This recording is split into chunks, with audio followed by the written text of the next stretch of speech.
اللہ کی عدالت تک غضنفر ذمہ دار ہے، اور ذمہ داری سے فکرہ کہنے لگا ہوں. بس یاد دلاتا ہوں، کیونکہ میں اگر تفصیل سے پڑھنا شروع کر دوں تو پھر گھنٹہ گزر جائے گا. یاد کرو کبھی سلطان کربلا نے کھیل ہی کھیل میں کسی کو بچے عطا کر دیے تھے.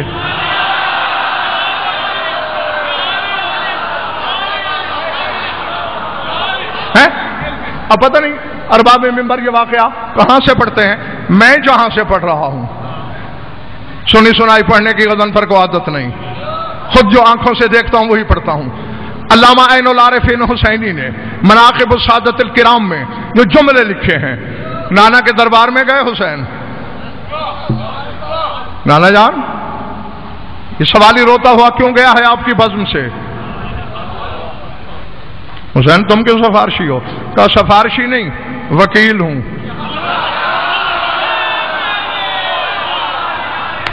وکالت کرنے آیا ہوں اس غریب الدیار کی.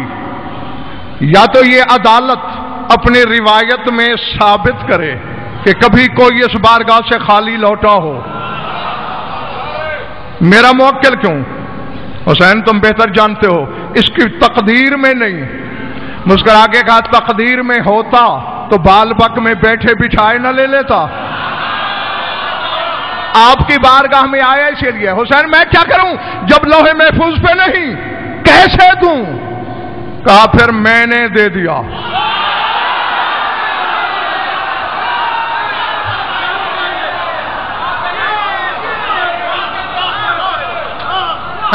میں پھر جو آغاز میں نے جملے کہے تھے کہ میرا خطاب اس کے لیے ہوتا ہے جو ان کو مانتا ہے، سوچتا نہیں.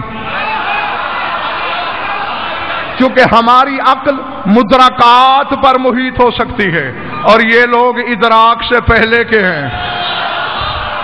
ہاں اس لیے ہمارے ادراک میں نہیں آ سکتے. میرے بزرگوں بھائی عزیزو، رسول نے بظاہر حیران ہو کے کہا کیا کہہ رہے ہو حسین؟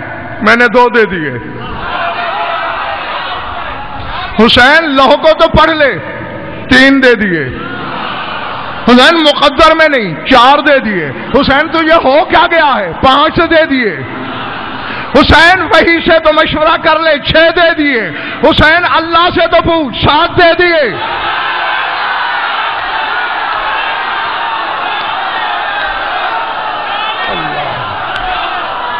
اللہ العظمت للہ.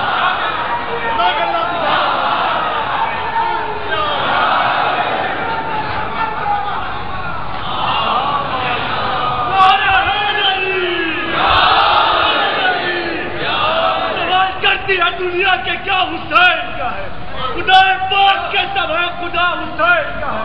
نہ سوچنا مٹانے کی اس قوم کو، یہاں سے گزریں گے یہ راستہ حسین کا ہے.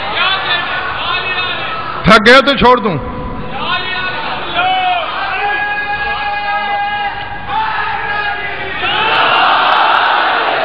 نہیں، جس جملے کے لیے علماء کرام میں نے تکلیف سماعت دی ہے اپنے سامعین کو وہ یہ ہے، جب حسین نے کہا نا 7 دے دیے ہاشم بھائی، سائل نے کہا مولا بس بہت ہیں، حوالہ میں نے دے دیا. اور کسی جنگل میں تو خطاب نہیں کر رہا، دیکھ لینا اور پھر غضنفر سے بات کرنا. جب اس نے کہا نا بس، شہنشاہ کربلا نے کہا اوف، میرے بہرے کرم میں کنکر پھینک کر جھولی اتنی چھوٹی.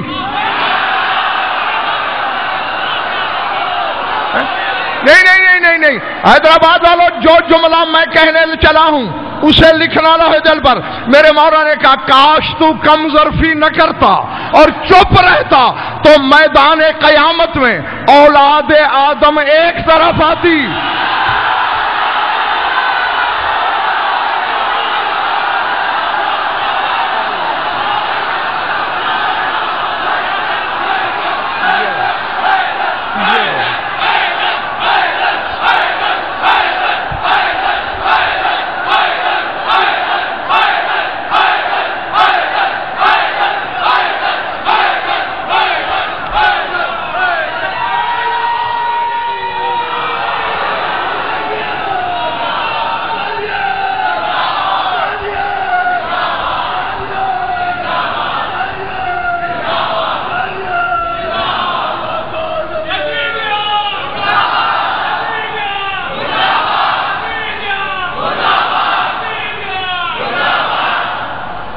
پلے پڑی بات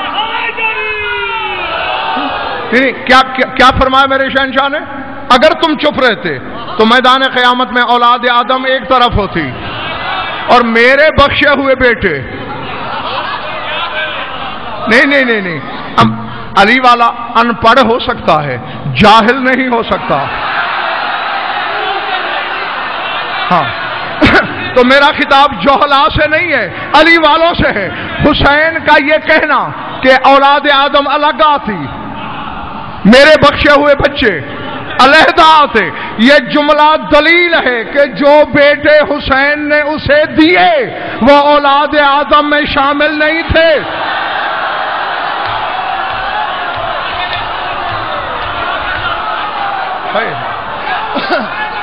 سمجھ میں آ رہی ہے بات یا نہیں؟ 14 کا نمک کھا کے 14 کو بھونکنے والوں،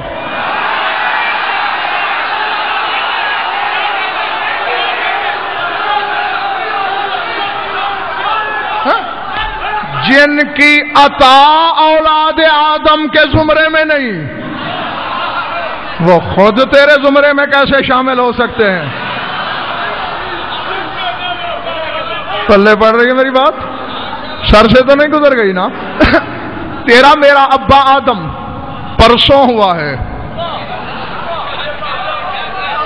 10,000 سال سے پیچھے چلے جاؤ تو آدم کا وجود نہیں ملتا ہے، اور 10 لاکھ عالم تک کی حدیث موجود ہے نا کتابوں میں.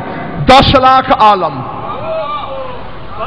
عالم کے وجود کی سوچ نہیں تھی، یہ تھے.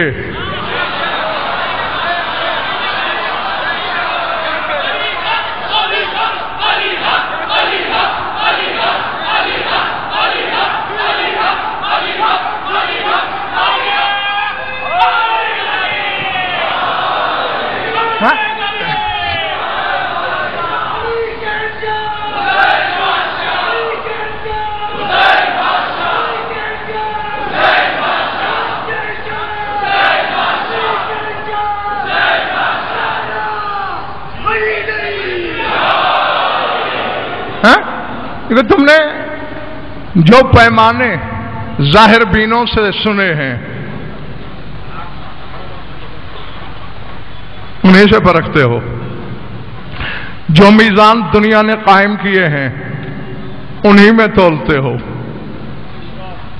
نہیں، حوا کے بیٹے حوا کی تخلیق کے سبب کے بیٹوں کو کیا سوچیں گے؟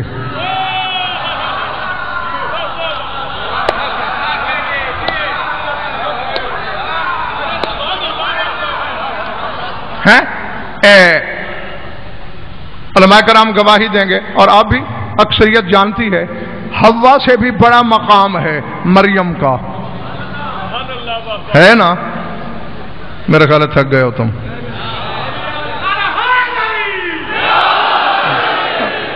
میں اسی وقت تک چلا کرتا ہوں جب تک قوت خرید دیکھتا ہوں، اس کے بعد پھر سمیٹ لیا کرتا ہوں. ہاں ظاہری والے پیمانے نہیں. وہ علامہ محمد باقر طہرانی علی اللہ مقامہ کے زمانے کا واقعہ ہے، ایک عیسائی عالم سے ان کا مناظرہ ہو گیا تو اس نے کہا مریم سیدہ سے افضل ہے. کیوں؟ ان کا تمہارے قرآن کی دلیل سے. ہمارے قرآن نے کب کہا؟ ان کا دیکھو تمہارے ہی قرآن میں مریم کا نام 2 درجن سے بھی زائد مرتبہ آیا، جبکہ فاطمہ کا نام تک نہیں قرآن میں، تو پھر افضل کون ہوا؟ علامہ اللہ مقام مسکرائے اور فرمایا کبھی بادشاہ کے دربار میں جانے کا اتفاق ہوا؟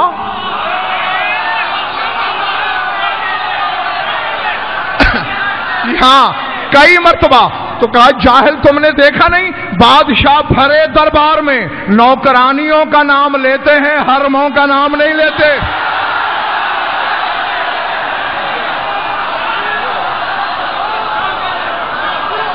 سمجھ آئی بات؟ ہاں